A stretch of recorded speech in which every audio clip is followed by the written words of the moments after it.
من جعفر خالمومینوف یعنی جعفر محمد ترمیزی عضو اتحاد نویسندگان ازبکستان، پروفسور اکادمی بین الخلقی انتیکوار در سمت دانشگاه دولتی زبانهای جهانی ازبکستان، رئیس مرکز ملی فرهنگی تاجیکان ازبکستان هستم. امروز برای من یک روز بسیار پسند آور، بسیار یک روز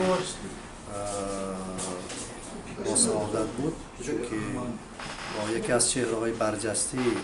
ادب و فرهنگ تاجیکستان ملا ظهور طاهری از نزدیک آشنا شدیم و با کارهای این کس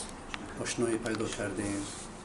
دیروز در مرکز ملی فرهنگی تاجیکان ازبکستان صحبت‌های خوبی با اعضایان مرکز ملی خودمان داشتیم و امیدواریم که در آینده همکاری‌های ما تاجیکان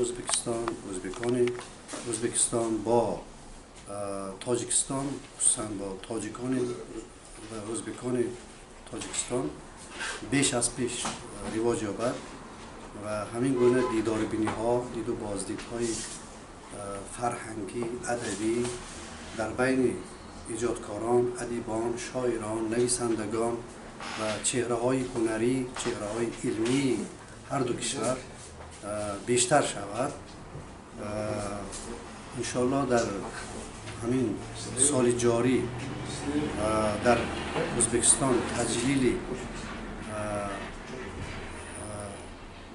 تجلیل مرزا ترسونزاده در نظر گرفته شده است و در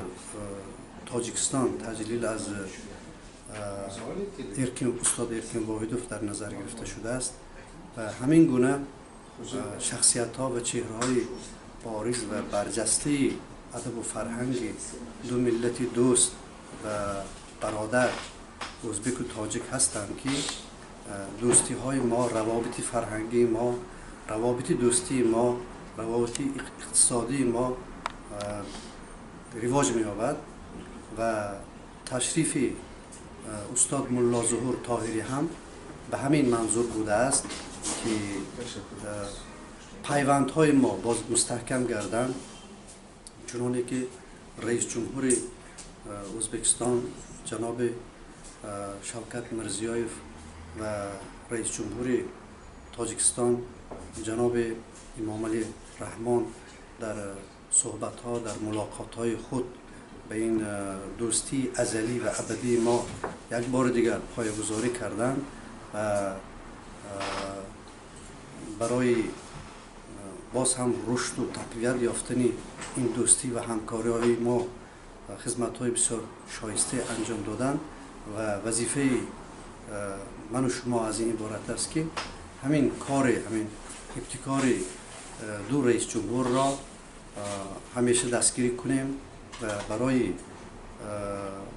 فرزندان اصیل جامی و نوایی شدن کوشش بکنیم. سلامت باشید. امیدواریم که تشریف‌های شما ازبکستان بیشتر گردد و ما هم البته شما را در دوشنبه و خوجند